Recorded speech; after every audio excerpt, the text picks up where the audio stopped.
Di dalam nama Yesus, setiap kita yang siap untuk dengar firman bersama-sama katakan amin.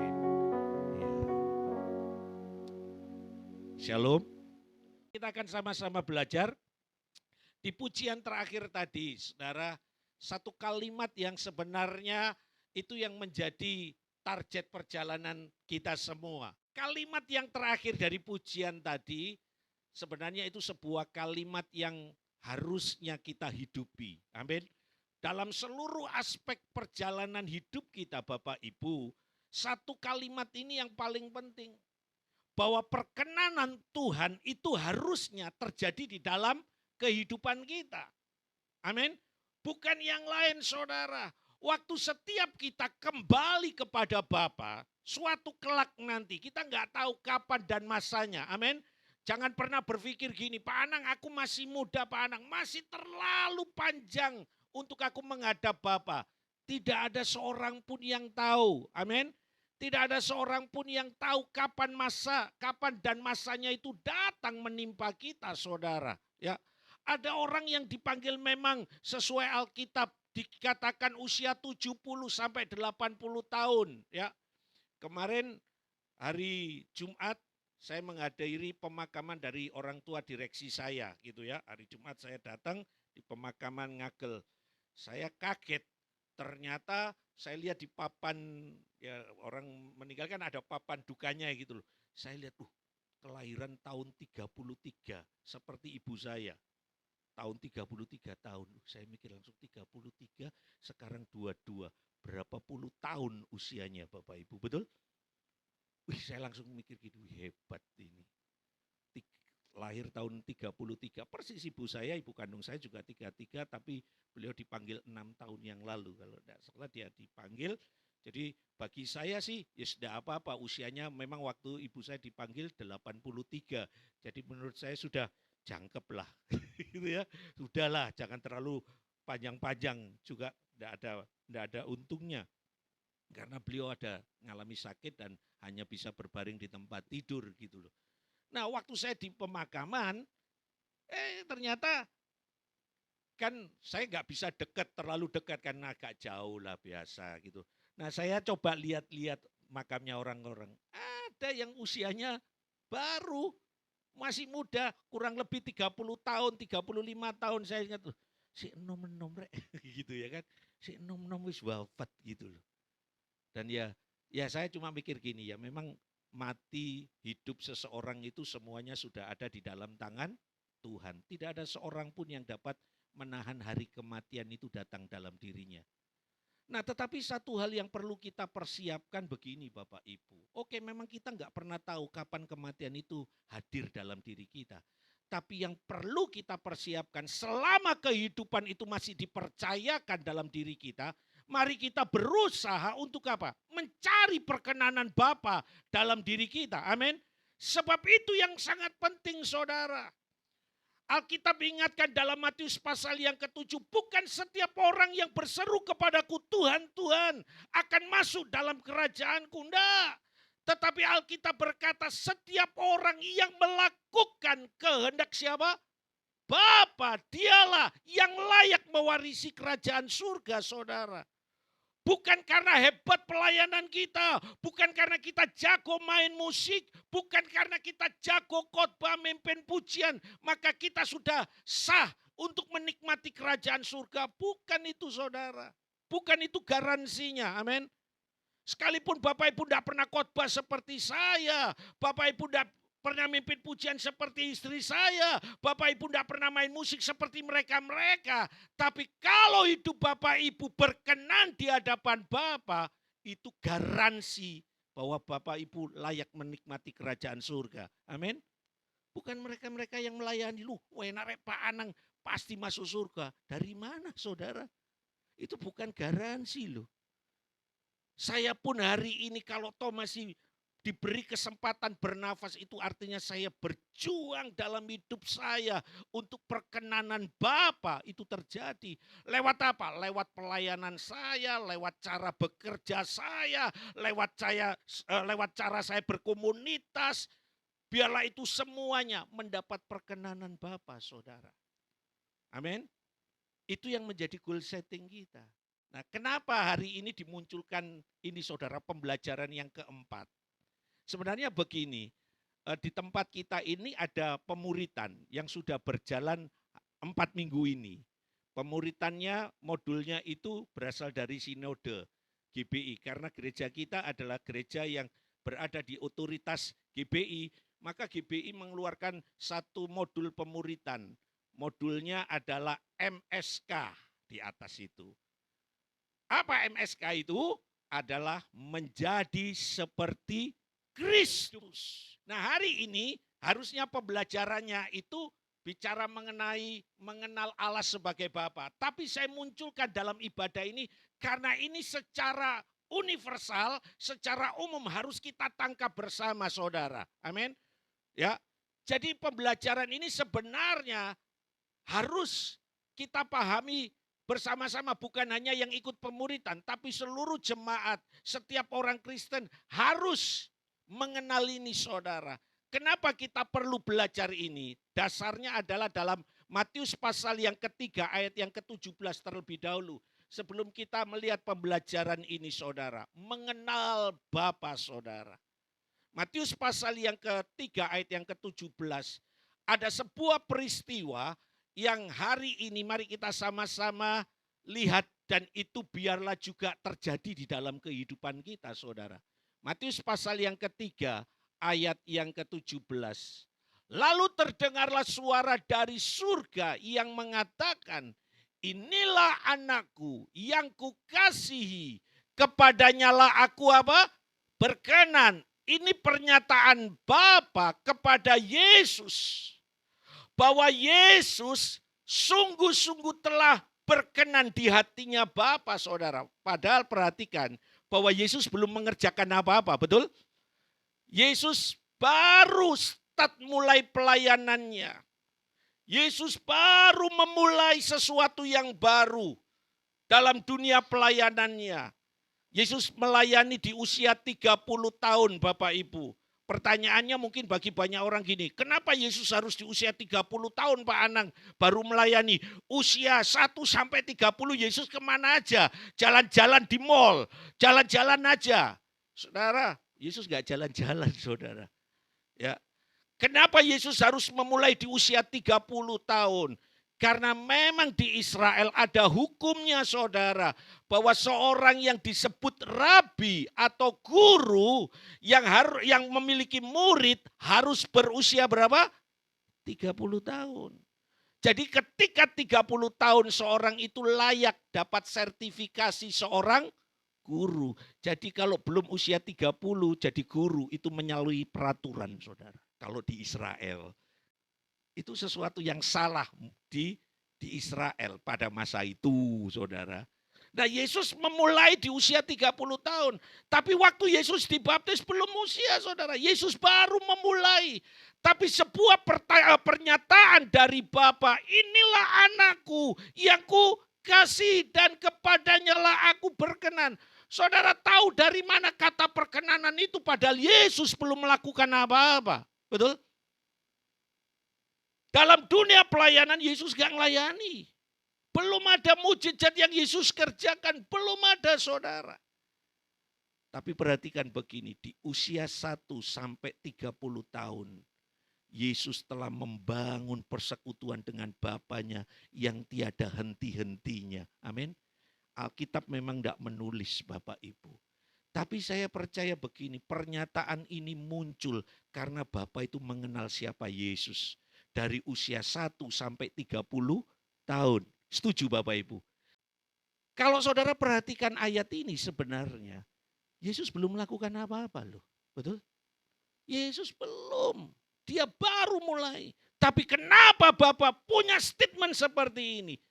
Kuncinya cuma satu. Dari usia 0 sampai 30 tahun. Yesus memiliki pengenalan akan Bapanya. Nah hari ini kita belajar saudara.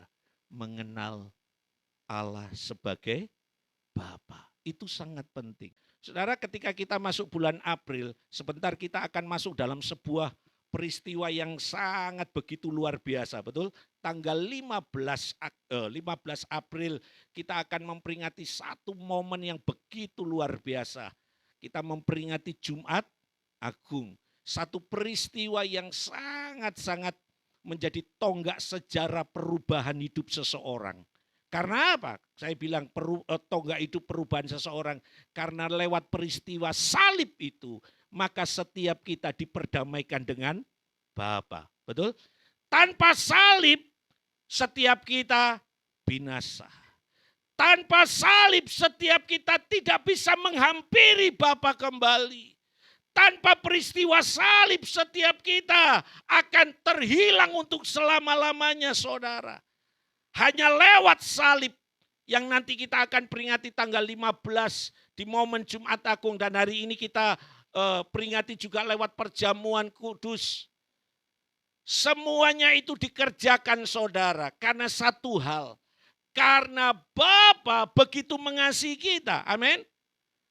Bapa sangat menaruh perhatian khusus terhadap setiap kita anak-anaknya. Jadi jangan pernah meragukan tentang kesetiaan, tentang kepedulian Bapa dalam hidup ini, saudara. Sebab Bapa telah membuktikan di kayu salib dia menyerahkan Yesus untuk setiap kita. Makanya kenapa Yesus berkenan, saudara. Perhatikan begini. Pemuritan ini judulnya MSK, menjadi seperti Kristus. Goal setting kita ini adalah mau menjadi seperti Kristus kan. Kita kan pengen seperti Kristus. Bahkan kalau lewat pujian-pujian, ku mau sepertimu Yesus. Sambil nangis keluar air mata dari hidung, dari mata, dari mana. Oh kalau nyanyi itu hebat, mau seperti Yesus. Tahu enggak saudara? Yesus mengerjakan segala sesuatunya karena Yesus lihat patronnya. Dia lihat Bapaknya telah mengerjakan segala sesuatunya. Maka Yesus pun berlaku sama. Kalau saudara perhatikan Filipi pasal yang kedua itu tidak ada di pembelajaran ini. Itu tambahan aja kalau nanti saudara mau catat. Filipi pasal yang kedua ayat yang ke-5 sampai yang ke-8. Mari kita lihat terlebih dahulu. Ya. Sebab ini penting, ini bukan hanya yang mengikuti pemuritan, tapi seluruh jemaat. Mari kita tangkap hal ini saudara. Perhatikan, hendaklah kamu dalam hidupmu bersama menaruh pikiran dan perasaan yang terdapat juga dalam Kristus. Paulus mengendaki bahwa goal setting kita, tujuan hidup kita seperti Kristus. Setuju? Perhatikan ayat yang ke-6. Yang walaupun dalam rupa Allah tidak menganggap kesetaraan dengan Allah itu sebagai milik yang harus apa? Dipertahankan. 7. Melainkan telah mengosongkan dirinya sendiri dan mengambil rupa seorang hamba dan menjadi sama dengan siapa? Manusia. Ayat yang ke-8. Dan dalam keadaan sebagai manusia ia telah merendahkan dirinya dan taat sampai mati, bahkan sampai mati di atas kayu salib.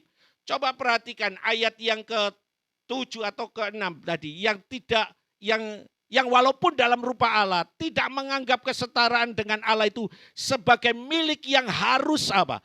Dipertahankan. Perhatikan begini saudara, Yesus melepaskan haknya, betul? Kata-kata dalam pujian tadi kan ada hak ya. Apa itu kalimatnya? Ku lepas semua hakku.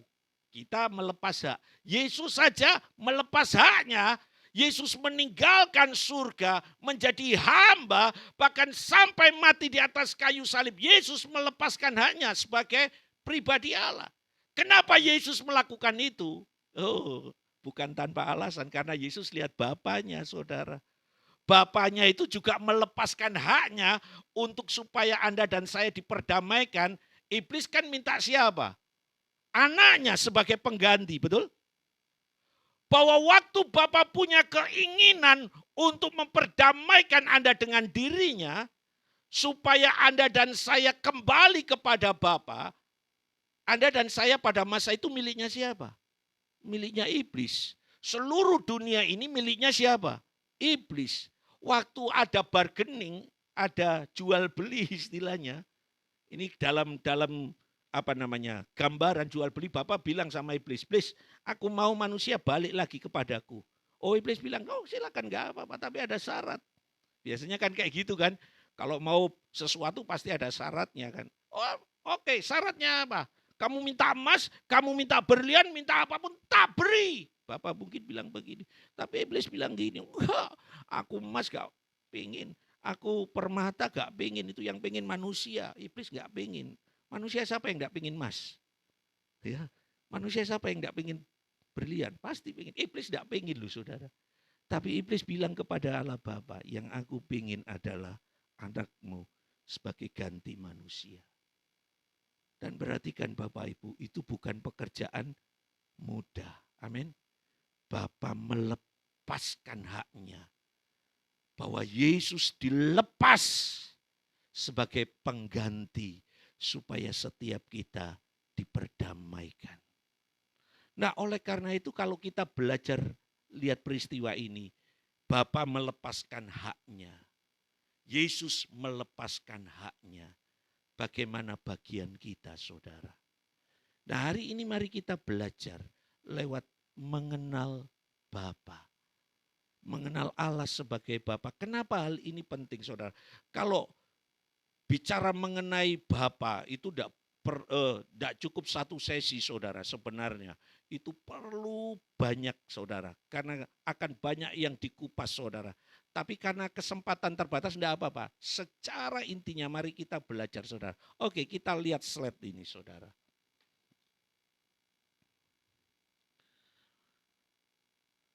Oke. Next. Oh, dia taat dengan saya, saudara. Dia tidak mau muncul dahulu, nurut dengan dia. Bagus. Nurut, saudara. Oke, Roma pasal yang ke-8 ayat yang ke-15. Sebab kamu tidak menerima roh perbudakan yang membuat kamu menjadi takut lagi. Tetapi kamu telah menerima roh yang menjadikan kamu anak Allah. Oleh roh itu kita bisa berseru, "Ya Aba, ya Bapa." Perhatikan, lewat peristiwa salib, lewat kematian Yesus di kayu salib ini, maka kita boleh kembali menyebut dia sebagai apa? Bapa. Itu sesuatu yang sangat luar biasa, saudara. Tidak ada, maaf kata, di kepercayaan manapun juga, saudara, yang seperti kita, bahwa kita bisa menyebut dia siapa? Babi, Bapa, saudara. Oh, itu kan sebuah hal yang sangat apa? Yang sangat menyejukkan kita loh, saudara. Menyebut Tuhan itu dengan sebuah kalimat yang sangat apa? Sangat dekat. Bapa. Ketika kita dalam dosa, untuk menyebut kata Bapa itu tidak bisa, saudara. Sebab waktu Anda hidup dalam dosa menyebut Bapa, iblis itu akan berkata gini, keliru, bukan Bapa, aku ini Bapamu. Dia juga Bapa, disebut dengan kata dia bolos. Yang artinya apa? Pembohong, penipu, itu Bapa. Iblis itu disebut juga Bapa segala pembohong, Bapa segala kejahatan. Jadi ketika kita ada dalam dosa, saudara, kata Bapa yang kita sebut adalah iblis. Dia bolos, sang penipu, itu yang kita sebut terus, saudara.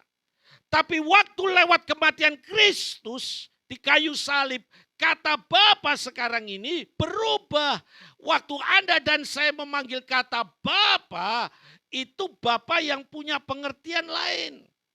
Kata Ibrani dalam arti Aba ini punya pengertian begini, saudara. Slide selanjutnya bisa dilihat. Oke. Ini artinya Bapa dalam bahasa Ibrani atau Aba berarti sumber. Allah sebagai sumber, ia menginginkan kita terhubung dengan dia agar kita menikmati kasih-Nya, kebaikannya, dan mengetahui seluruh rancangannya. Saudara, ini hal yang harusnya menjadi target kita. Persekutuan dengan Bapa itu keuntungannya begini, saudara. Saudara akan memahami seluruh rancangan Bapa di dalam diri Anda. Dan Anda tidak akan pernah mengalami ketakutan untuk apa? Menjalani perjalanan hidup. Setuju?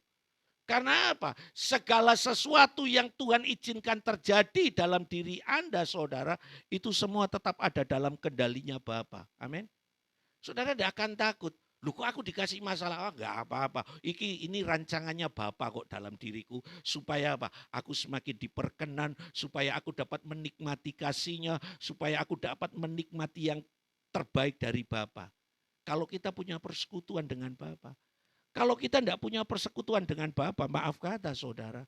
Waktu Anda mengalami masalah, waktu saya mengalami masalah, kecenderungan kita akan menyalahkan siapa? Tuhan juga kan. Kenapa? Katanya jadi orang Kristen diberkati, katanya ikut Yesus blessing, katanya ikut Yesus semua keadaan baik, katanya ikut Yesus dimudahkan segala sesuatunya. Kok sekarang enggak? Melok Yesus preketek gitu. Karena apa? Saudara tidak memahami rancangannya. Rancangan Bapa, saudara. Perhatikan, Yesus karena membangun 30 tahun persekutuan dengan Bapa. Waktu Yesus mengalami penderitaan, Yesus sempat keprojot, kepleset satu kali. Di mana itu saudara? Kalau jemaat yang lulusan sekolah minggu pasti tahu. Di mana Yesus kepleset saudara. Bukan kepleset lantai gitu loh. Kepleset untuk meragukan Bapa. Di mana saudara? Ketika dia ada di Taman Getsemani. Betul? Waktu dia berkata, Bapa, kalau boleh lu. Kalau boleh dia akan angkat cawan. Kalau boleh lu, ya, lalukan cawan ini daripadaku. Tapi biarlah bukan kehendakku, betul? Alkitab langsung menulis secara cepat, tidak butuh waktu lama, betul? Tidak nunggu sehari. Tidak. Tapi waktu Yesus berkata, Bapa, gitu ya, kita kan gitu ya. Kalau bolehlah, lalukan cawan ini. Tapi langsung cepat loh bahasanya dia. Tapi bukan kehendakku loh, tapi itu kehendakmu. Tapi Yesus kan tahu kehendak Bapaknya apa. Ya dia harus mati, ya sudah. Dia tahu rancangan Bapa dalam dirinya. Dia tahu betul bahwa dia akan mengalami penderitaan. Dia akan mengalami aniaya. Dia mengalami pada puncaknya adalah kematian. Dia tahu semuanya rancangan Tuhan dalam dirinya. Makanya Yesus tidak kehilangan kendali. Ingat waktu Yesus di atas kayu salib. Kalau Yesus kehilangan kendali. Ketika salah satu penjahat bilang kalau engkau anak Allah. Ya kan? Kalau engkau memang Tuhan turunlah. Saya mau tanya, Yesus bisa turun apa enggak? Dengan gaya apa Yesus mau turun? Oh dia bisa, saudara. Salto. Gaya apa? Dia bisa. Tapi kenapa Yesus tidak melakukan itu, saudara? Karena Yesus tahu rancangan Bapaknya tidak seperti itu. Betul. Rancangan Bapaknya adalah dia harus mati. Dan dia bilang kata selesai. Itu bukan kata yang biasa, saudara. Artinya waktu Yesus berkata, sudah selesai. Itu artinya segenap penderitaan yang Yesus alami dari lahir sampai kematian, itu telah selesai. Dia kembalikan kepada Bapa. Saudara, itu hal yang luar biasa. Yesus tahu rancangan. Nah, apa yang Tuhan ingin supaya setiap kita ini pahami? Bahwa waktu kita membangun pengenalan kepada Bapa dalam persekutuan dengan Bapa, saudara kita tidak akan menjadi pribadi yang kemerungsung. You know kemerungsung? What is the meaning kemerungsung, saudara? Yang sedikit-sedikit ini kenapa sih Tuhan? Ini kenapa sih Tuhan? Aku padahal wis gini loh. Kenapa sih Tuhan? Kenapa enggak, saudara? Saudara akan menjalani perjalanan ini dengan begitu nyamannya karena saudara tahu bahwa semua ini rancangannya Bapa dalam diri Anda. Supaya perkenanan Bapa itu terjadi. Amin. Amin. Cara pandangnya kan berbeda, saudara. Kalau kita tidak mengenal rancangan Bapa dalam diri kita, setiap persoalan langsung kita ramesi sendiri. Bukan nasi rames. Kalau nasi rames, enak saudara. Tapi ramesin sendiri itu di nganu sendiri, dinalar sendiri, bla bla bla bla. Akhirnya kita semakin jauh dari Bapa. Nah Bapa mau supaya kita punya persekutuan karena Bapa itu sumber yang mendatangkan segala yang terbaik dalam diri kita. Amin. Oke, next selanjutnya saudara. Nah pertanyaannya itu begini. Padahal kita ini tahu loh rancangan Bapa begitu istimewa, semua yang ada di dalam diri Bapa itu teramat baik di dalam diri kita. Tapi secara jujur, Bapak Ibu yang dikasih Tuhan, saudara yang dikasih Tuhan, kenapa kita ini sulit untuk membangun persekutuan dengan Bapa? Padahal sebenarnya enak loh, ya kan? Enak loh. Kalau kita lihat tadi itu seluruh rancangan Bapa, Alkitab itu bilang begini dalam Yeremia pasal yang ke-29 ayat yang ke-11 ya. Itu rancangan Bapa buat kita loh saudara. Itu bukan rancangan siapapun juga, itu rancangan Bapa. Perhatikan Yeremia 29 ayat yang ke-11. Sebab aku ini, kata aku di sini ini Bapa saudara. Karena Yesus kan belum ada. Ini zaman perjanjian lama. Jadi ini Bapa yang bilang. Sebab Bapa ini, kata aku diganti Bapa, sebab Bapa ini mengetahui rancangan-rancangan apa yang ada pada Bapa. Mengenai siapa? Mengenai Anda dan saya. Dikatakan demikian firman Tuhan, yaitu rancangan damai sejahtera dan bukan rancangan kecelakaan. Untuk memberikan kepadamu hari depan yang penuh dengan harapan. Itu rancangan Bapa sejak awal untuk setiap kita. Bahwa Tuhan tidak mengendaki setiap kita binasa. Setuju? Sekali lagi, neraka diciptakan bukan untuk Anda dan saya. Setuju? Lihat sebelah kanan kiri Anda dan bilang gini, neraka bukan untuk sampean mas. Bukan untuk sampean bu. Jadi kalau sampean mlebu neraka itu urusanmu sendiri. Iya kan? Iya kan? Ya, karena neraka diciptakan oleh Bapa itu bukan untuk Anda dan saya. Tidak ada dalam sejarah seorang Bapa merancangkan hal yang buruk terhadap anaknya. Setuju saudara?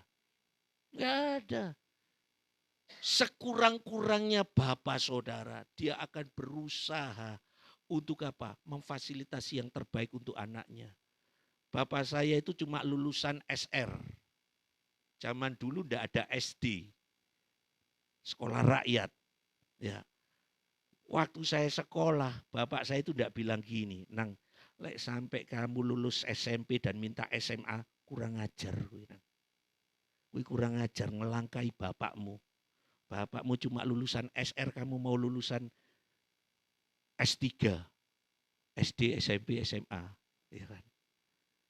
Bapak saya ngomong kayak gitu. Kalau bapak saya ngomong kayak gitu, saya bilang gini, wong edan. Oh iya, betul saudara. Sekalipun bapak saya lulusan SR, bapak saya ngomong sama anak-anaknya, minimal S3. Kalau S4 gak kuat. Ya kan? Kalau cuma SMA masih bisa. SD, SMP, Rea bilang lu S4, pinter. S4 itu kuliah. Jadi S1 itu SD, SMP, SMA itu S1, S2, S3. Bapak saya ngomong, dah Bapak sekolah. Dan rata-rata keluarga saya besar loh Bapak Ibu. Jangan pikir saya itu cuma 2 bersaudara. Saya kadang-kadang agak marah, biar dia sudah di surga. Tapi kadang-kadang saya marah. Gara-gara anaknya banyak, warisannya dibagi banyak orang. Tidik hasilnya. Ya kan? Ya, mungkin dia tertawa, kurang ajar. Kalau ketemu nang surga, tewendang gitu ya mungkin ya. Anaknya 9 loh saudara. Ngeri bapak saya. Bapak saya itu warga negara yang baik, yang taat pada aturan pemerintah. Dia ngikuti KB. Tapi versinya beda. Keluarga besar. Ya, saya 9 bersaudara, saya anak yang ke-7. Dari semuanya lulusannya minimal SMA.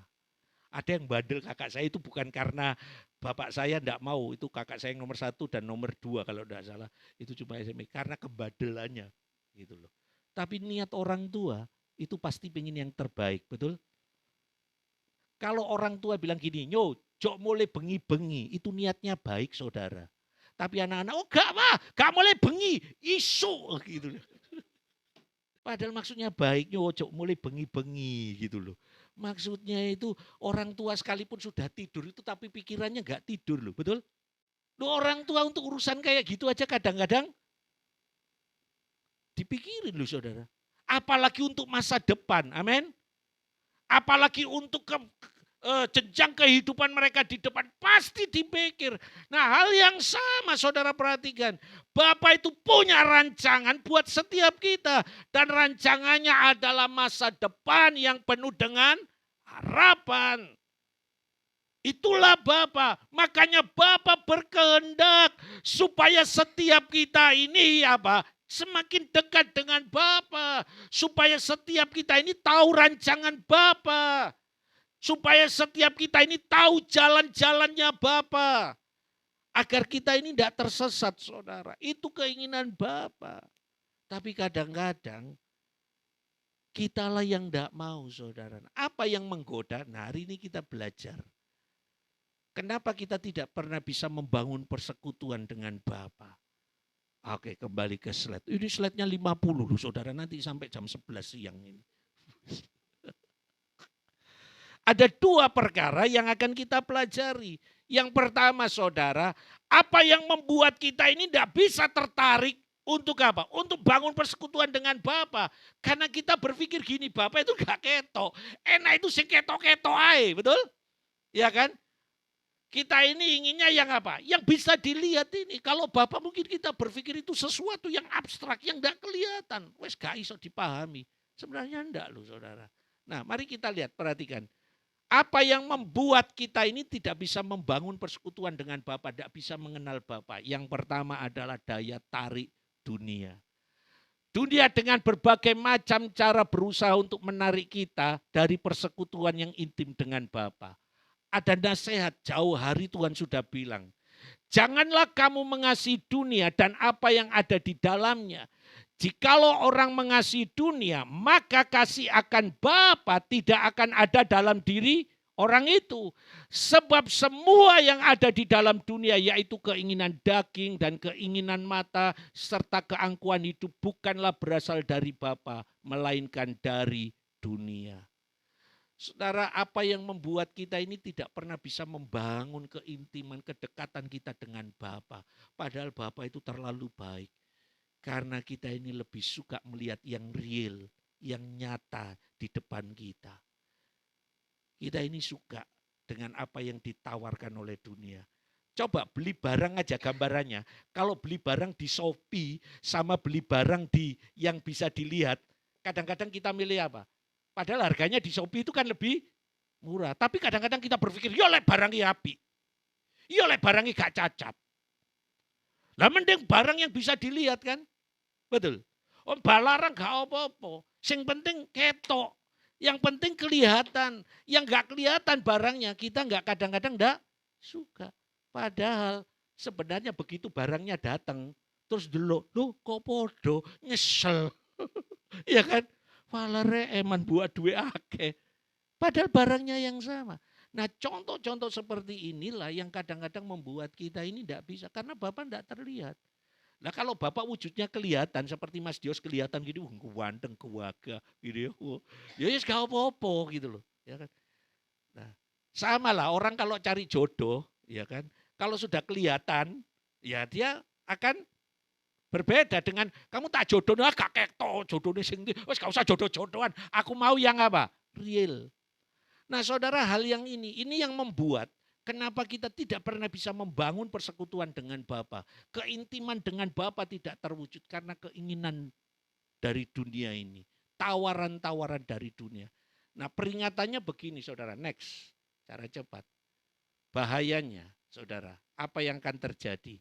Kata, ini satu contoh di dalam Alkitab. Ya, satu contoh di dalam Alkitab tentang kisah anak yang terhilang. Ini bahayanya. Ketika tawaran dunia itu merongrong kehidupan kita, apa yang terjadi? Kita sudah kehilangan akal sehat, saudara. Perhatikan, saudara. Kata yang bungsu kepada ayahnya, Bapa, berikanlah kepadaku bagian harta milik yang menjadi hakku. Perhatikan. Ini bapaknya belum mati loh, saudara. Ini kan anak sudah kehilangan akhlak. Kehilangan apa? Kehilangan cara berpikir secara sehat. Bapak belum mati loh saudara. Dia sudah datang dan minta hak warisnya. Dulu saya nggak berani minta saudara. Karena saya tahu bapak saya masih hidup. Begitu saya minta. Dia kurang ajari bapak durung mati jaluk gitu. Saudara, orang yang tidak pernah membangun pengenalan dengan Bapa, dalam persekutuan dengan Bapa, kehilangan akal sehat. Anak ini perhatikan. Oke, next. Lalu ayahnya membagi-bagikan harta kekayaannya itu di antara mereka. Beberapa hari kemudian anak bungsu itu menjual seluruh bagiannya itu lalu pergi ke luar negeri yang jauh. Di sana ia memboroskan harta miliknya itu dengan hidup berfoya-foya. Perhatikan, tawaran dunia begitu mempesona. Dan ketika kita tidak pernah bisa mengatasinya, kejatuhan kita akan semakin apa? Semakin dalam. Saya ingat suatu pembicara, itu sampai sekarang ini melekat dalam diri saya. Waktu beliau melayani di gereja saya, waktu saya masih pemuda, dia bilang ke kita anak-anak muda, dia bilang gini, ketika engkau mengambil tikungan yang salah, maka tikungan-tikungan selanjutnya akan salah. Dan puncaknya akan membawa engkau pada sesuatu yang menyakitkan. Betul saudara, ketika kita ngambil tikungan salah, ya, maka tikungan selanjutnya akan salah terus saudara. Terus salah, terus salah. Contohnya kayak gini, kalau orang dari Surabaya mau ke Sidoarjo, ya, kan ngelewati Waru kan, sudah diberitahu lurus, ojo belok-belok. Nah, terus kalau dia pikir gini, loh, itu kan urusan-urusanku. Loh, aku mau lurus, mau belok, itu urusanku. Aku pengen belok, aku belok kanan aja. Waktu dia belok kanan ke arah mana saudara? Sepanjang. Oh terus dia, saya naik. Terus belok ke arah dari Sepanjang, terus ada perempatan Krian, terus dia belok ke kiri, ke arah mana? Pacet. Terus. Dari Pacet terus dia belok ke mana? Gak ngerti, gak mulai-mulai saudara. Ya kan? Setiap tikungan yang salah yang kita ambil, maka tikungan-tikungan berikutnya akan salah. Anak muda ini saudara perhatikan, ketika dia mengambil keputusan bahwa dia minta haknya, maka hal-hal yang buruk semakin apa? Semakin terjadi. Dan parahnya kalau saudara baca kisah ini saudara, dia sudah kehilangan akhlak betul saudara. Apa yang terjadi waktu dia mengalami kelaparan, dia makan ampas apa? Babi. Ampasnya babi, makanan babi dimakan. Kalau babinya dimakan, itu haujek saudara. Loh iya, kalau babinya yang dimakan. Tapi kalau makanannya babi Anda makan, kehilangan akhlak betul saudara. Itulah bahayanya. Ketika pesona dunia begitu menjebak kehidupan Anda akan semakin terpuruk sampai dasar yang terendah. Yang kedua saudara, kenapa kita ini sulit membangun persekutuan dengan Bapa secara cepat? Oke, karena ini alasannya. Karena persepsi yang salah tentang Allah sebagai Bapa, ya, persepsi yang salah tentang Allah Bapa. Kita seringkali memiliki persepsi yang salah tentang Allah karena kita menyamakan perilaku Bapa jasmani yang salah dengan Allah Bapa. Karena kita punya gambaran tentang Bapa secara lahiriah. Kadang ya gini saudara, ada seorang yang dilahirkan dari keluarga yang pola asuhnya baik. Ya puji Tuhan saudara. Puji Tuhan kalau ayah dan ibu kita mendidik kita dengan begitu baik. Tapi maaf kata, ada seorang yang dilahirkan dari keluarga yang pola asuhnya enggak baik saudara. Tapi yang ingin saya sampaikan begini loh saudara, kita ini tidak pernah bisa memilih dari suku mana kita ini dilahirkan, dari bangsa mana kita ini dilahirkan, dari warna mana keluarga kita ini saudara, betul. Semuanya itu telah menjadi kedaulatan Tuhan dalam diri kita. Saya nggak pernah bisa memilih kenapa saya harus dilahirkan dari keluarga yang begitu besar, 9 bersaudara, sedangkan secara ekonomi keluarga saya itu keluarga yang sederhana. Ya, saya enggak mau sebut pas-pasan, enggak. Sebab hidup pas-pasan itu jauh lebih enak daripada hidup sederhana, daripada hidup mewah. Hidup pas-pasan itu enak loh saudara. Pas butuh, pas ada. Ya kan? Begitu enggak ada duit, pas enggak punya duit, ada teman yang nawari duit. Kamu mau duit 1 M gratis loh. Enak, hidup pas-pasan itu enak loh. Jadi jangan pernah bilang hidupku pas-pasan. Kok jangan mengeluh, enak. Loh saudara, kita ini tidak pernah bisa memilih. Tapi kalau seandainya maaf kata, Anda dan saya dilahirkan dari sebuah keluarga yang tidak memiliki pola asuh yang baik. Kadang-kadang inilah yang menjadi video dalam diri kita. Ketika apalagi kita punya ini contohnya memiliki ayah yang tidak berkomitmen, tidak menepati janji, ayah keluarga yang bercerai, ayah yang tidak tegas, tidak menjadi teladan. Gambaran-gambaran ini yang kita lihat setiap hari. Maka kadang-kadang kita ini tidak pernah bisa membangun persekutuan dengan Bapa. Karena kita berpikir gini, alah Bapakku ini sama dengan Bapa yang di surga. Padahal beda saudara. Beda banget. Ada lagi, kita punya orang tua yang otoriter. Disiplin tidak salah gitu loh. Disiplin itu baik, tapi kalau disiplin itu terlalu berlebihan, itu juga sesuatu yang tidak baik. Kadang-kadang kita punya orang tua yang punya kata-kata kasar, suka memukul dengan amarah, kasih yang bersyarat. Nah ini biasanya orang tua kadang-kadang lakukan tanpa dia sadari. Kalau kamu naik kelas, nanti tak kasih hadiah. Ya kan? Kalau kamu tidak naik kelas, tak usir. Tuh, gawat ini saudara. Nah kadang-kadang kita punya gambaran-gambaran mengenai orang tua yang salah sehingga apa? Kita juga menyamakan Allah Bapa itu dengan keluarga kita. Padahal enggak. Di tayangan tadi kita bisa lihat loh, sebuah gambaran figur orang tua yang begitu memperhatikan kita. Nah apa yang menjadi titik balik untuk kita kerjakan? Ada 3 perkara saudara. Next, ini slide terakhir.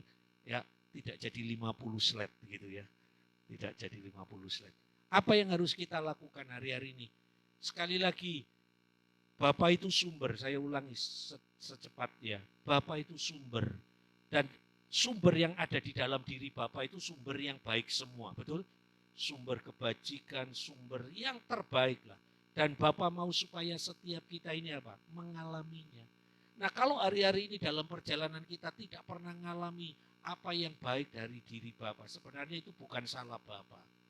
Nah apa yang harus kita kerjakan? Seperti anak muda tadi, seperti anak yang sulung. Ketika dia sudah ada dalam situasi terpuruk, bahkan ampas babi pun dia makan, dia sebuah kalimat muncul waktu dia makan itu, dia sadar bahwa pekerja yang ada di rumah bapaknya itu jauh lebih banyak dan mereka menikmati makan yang jauh lebih higienis daripada apa yang dia makan. Ada sebuah kesadaran yang muncul dari diri anak muda, anak bungsu ini saudara. Ya, sehingga waktu dia menyadari bahwa bapaknya itu punya banyak, punya kekayaan melimpah, punya yang terbaik. Maka si sulung ini akhirnya si bungsu ini dia sadar saudara. Dia harus sadar. Kita tahu kebenaran ayat-ayat itu saudara. Dia akhirnya kembali ke Bapa. Ya. Yang kedua saudara, kembali. Artinya begini, bahwa harus ada sebuah keputusan yang kita ambil. Hari-hari ini mari yuk seluruh jemaat. Mari kita semakin punya kesadaran untuk terus melekat kepada Bapa. Secepatnya kembali.